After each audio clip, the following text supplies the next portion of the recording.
Hi, I'm Quinn. I've always been the one with the big ideas in my family, even if nobody ever gave me credit for them. Growing up as the only daughter of Richard Thompson, self-made business mogul, you'd think I'd have had an advantage. Nope. That privilege went exclusively to my brother Ethan. Dad, I need to talk to you about this new concept I've been developing. Can it wait, Quinn? Ethan and I are going over the quarterly reports. My father barely looked up from his desk. That was last year. I'd just turned 27 and had spent 3 years researching a revolutionary inventory management system that could transform how small businesses compete with corporate giants. It wasn't just some random idea. I'd poured everything into it, working nights after my day job, conducting market research, and developing prototypes. I've been working on this for 3 years, Dad. I just need 30 minutes. He sighed dramatically. Fine.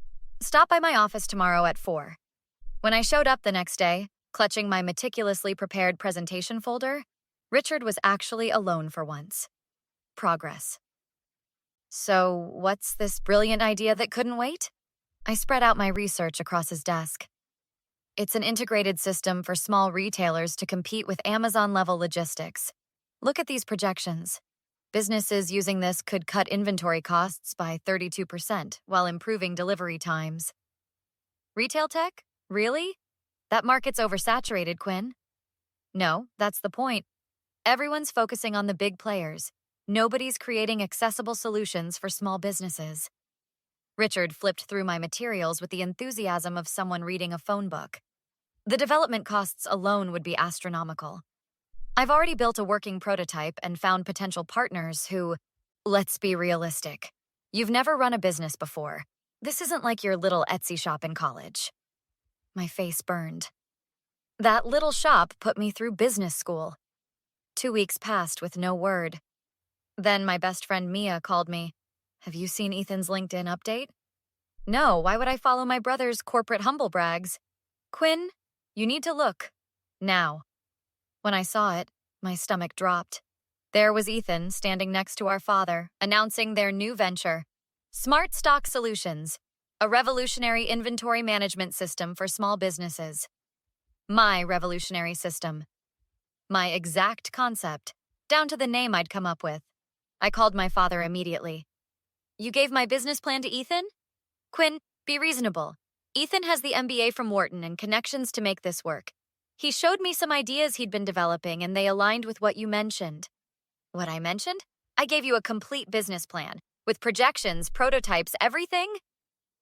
Look, Ethan has the experience to execute this properly. You should be proud your brother values your input.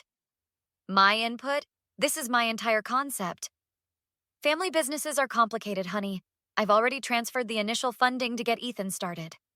I hung up, hands shaking. 3 years of my life, stolen with a signature on a check. But they had no idea who they were dealing with. If Richard and Ethan thought I would just roll over and let them take what was mine, they were about to learn a very expensive lesson. I stormed into my father's office the next morning without an appointment. Ethan was there, of course, sitting in the chair across from Richard like he owned the place. You two have some serious explaining to do. That's my business plan you're launching. Ethan rolled his eyes. Calm down, sis. It's just business. Just business? I spent 3 years developing that system. Richard leaned back in his leather chair. Quinn, please lower your voice. This isn't a backyard argument. We're professionals here. Professional thieves, maybe. I slammed my laptop on the desk. I have every email, every draft, every prototype dated and documented. This was my idea from the beginning. Ethan laughed. Ideas are worthless without execution. Dad and I have the connections to make this real. What were you going to do? Run it from your apartment? Better than running it into the ground, which is exactly what you'll do since you don't understand the first thing about inventory management systems. Richard stood up. That's enough. Ethan has an MBA and 5 years at Thompson Enterprises. He understands business fundamentals that you simply haven't been exposed to. So because I'm not part of your boys' club, my work means nothing? Is that it? This isn't about gender, Quinn. It's about experience. Ethan has it, you don't. I left their office shaking with rage and called Mia immediately. We met at her law firm's coffee shop an hour later. They literally stole it, Mia. My own family. Mia pushed her glasses up. Did you ever sign an NDA when discussing this with your father? No, why would I? He's my dad. That might actually work in your favor. Let me see your documentation. I pulled out my laptop and showed her everything. Research files, development logs, email correspondence with potential vendors. This is good, Quinn. Really good. You've got solid proof of prior development. We can file for provisional patents based on your existing work. What about them already announcing it? Public announcements without proper IP protection? That's amateur hour. Look, I'm not saying this will be easy, but you've got a case. My phone buzzed with a text from an unknown number.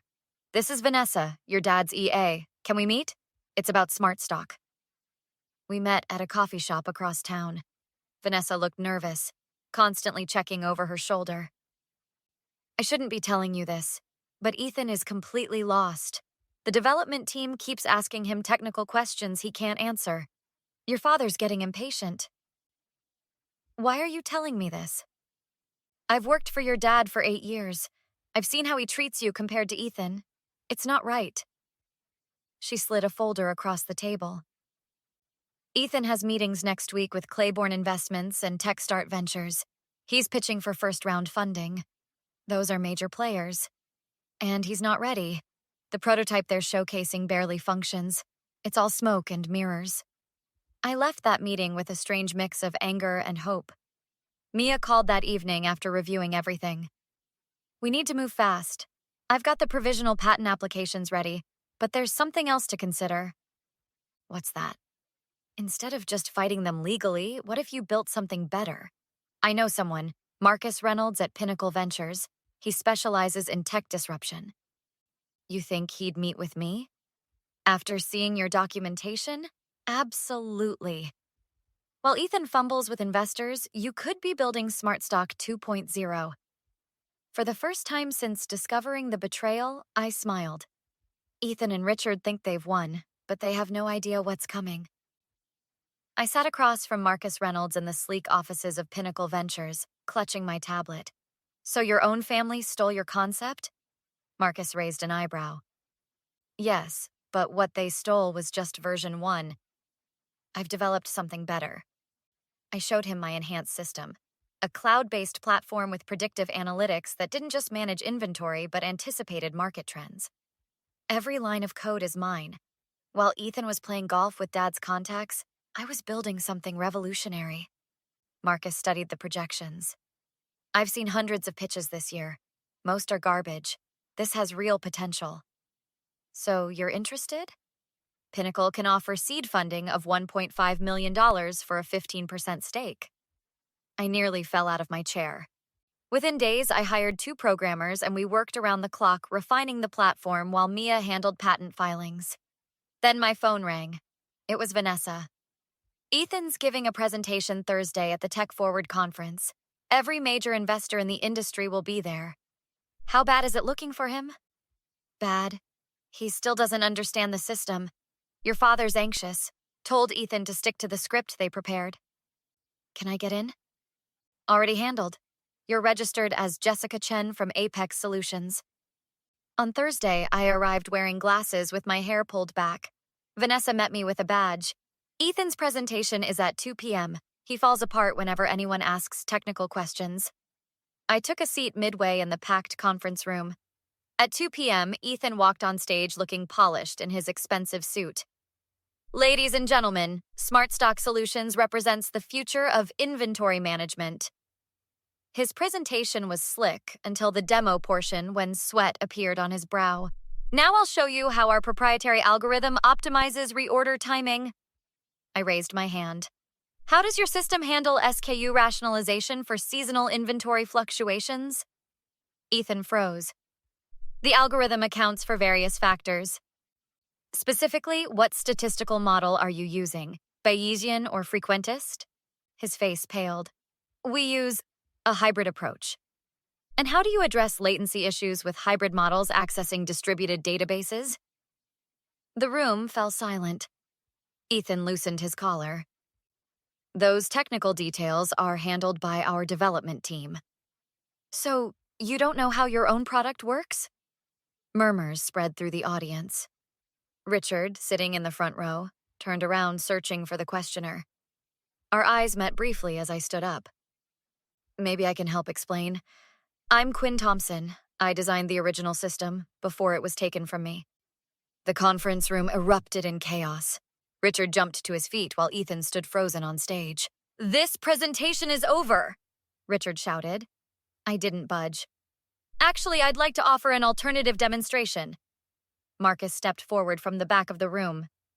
"As the principal investor in Nextscene Analytics, Miss Thompson's new venture, I'd like to invite everyone to a special presentation in Conference Room B in 15 minutes. The crowd immediately began filing out, leaving Ethan and Richard standing alone. As I turned to leave, Richard grabbed my arm.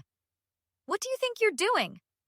"Exactly what you taught me, Dad, taking business seriously." The impromptu presentation of my enhanced platform was a hit. 3 major retailers signed letters of intent that same day. Within a month, Nextscene Analytics had secured $4.2 million in total funding and signed contracts with 12 clients, including 2 that had initially been in talks with Ethan. 6 months later, I was in my downtown office when my assistant buzzed me. "Your father and brother are here. They don't have an appointment." "Send them in."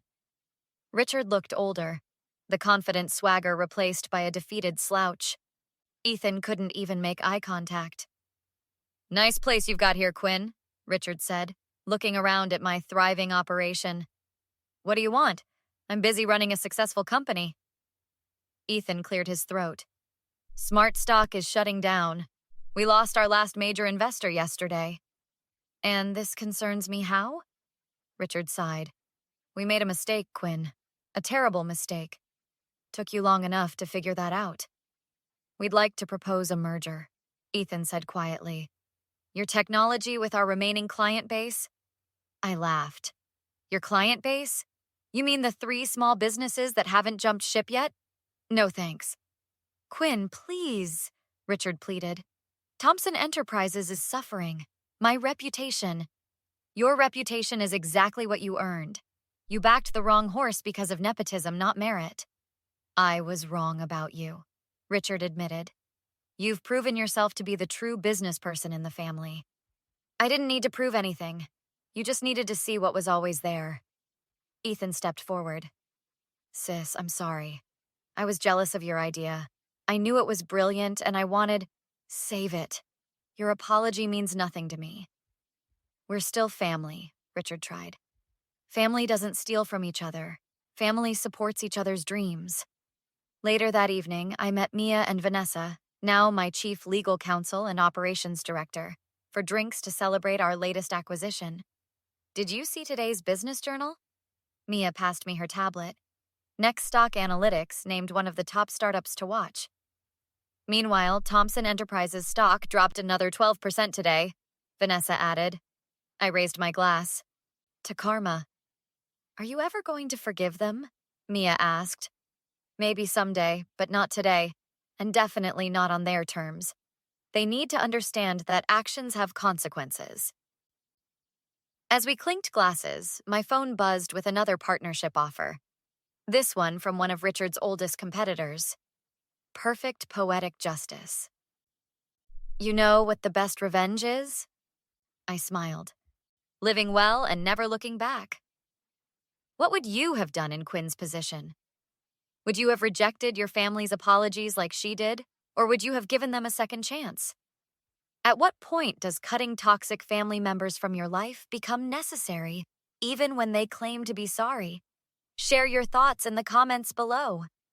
If you enjoyed this revenge story, hit that like button and subscribe for more stories about standing up to toxic people and coming out on top. New stories every day.